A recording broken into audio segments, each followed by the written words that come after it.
Hi, I'm Angela. Excuse me. I'm not in my 20s anymore. I've been a student before. When I got my undergraduate degree, it was before the year 2000.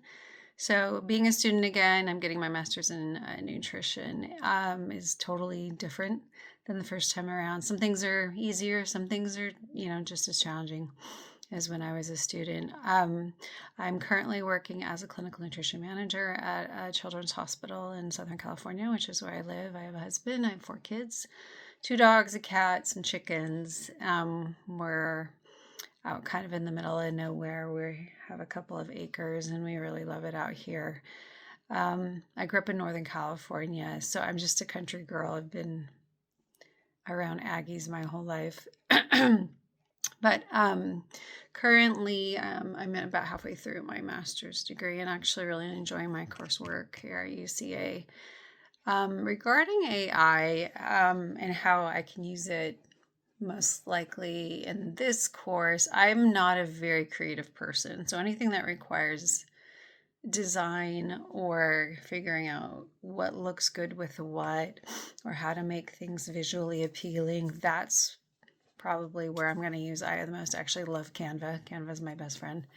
I've used it in the past in other courses to help create study guides because sometimes our textbooks and all the resources we're given is just so much information. So I have asked AI very specific questions to kind of distill the information down into study guides that help me really kind of get to the point of what I need to know.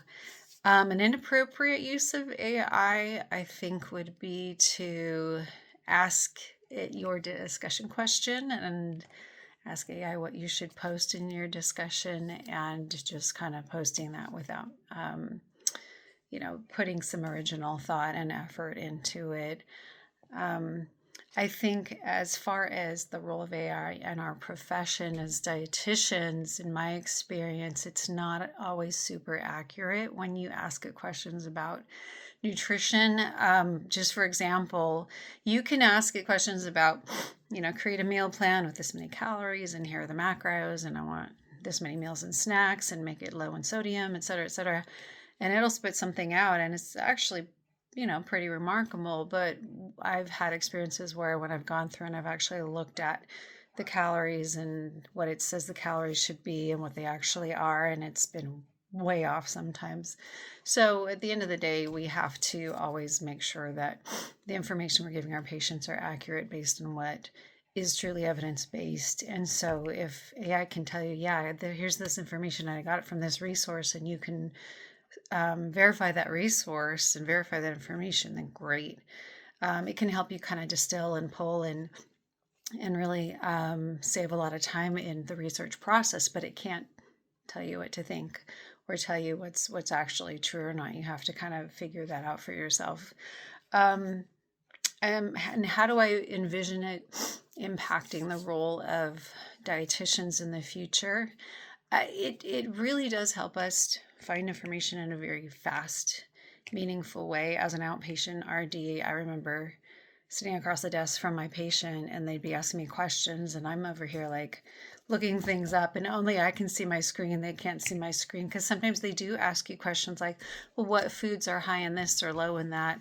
And again, those aren't things that we necessarily know off the top of our head. Or, what's a really great meal idea for this particular, diet? And those are easy things to just kind of throw at AI and say, hey, help me out here.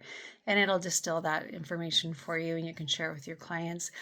Clients today or patients today are a lot more savvy, especially as they're younger and younger. So they kind of know when AI's, what you give someone is AI versus something you've come up with. And so that's where AI can never replace his clinical judgment and experience. I've worked with people who were homeless, sleeping in their car, all the way up to people who are very affluent, people of all ethnicities, educational levels, reading abilities, etc. And so understanding how to approach information and sharing information with somebody from a variety of different personal perspectives and experiences and abilities to understand, that's not something that AI, I think, can really help you out with, as far as when you're face to face with somebody and you're trying to relate to them as a person as well as a professional. So that personal aspect, that clinical judgment, empathy, that's not something AI can really duplicate either. I mean, it tries, but it doesn't do a very good job.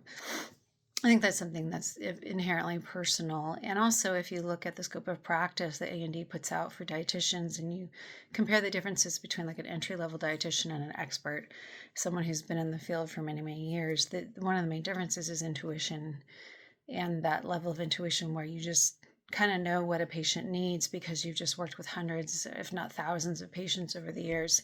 And that's knowledge that you can't necessarily just look up in a book. That just comes from experience, and that's not something I can ever replace. So it's really great for just helping us, kind of save time in finding information or coming up with ideas for our patients. And that's kind of, I think, where it stops. Nobody can replace a dietitian. We're very good at what we do, but also there's that human aspect of what we do that makes it so special. So anyway, thank you, and I look forward to seeing everybody else's videos.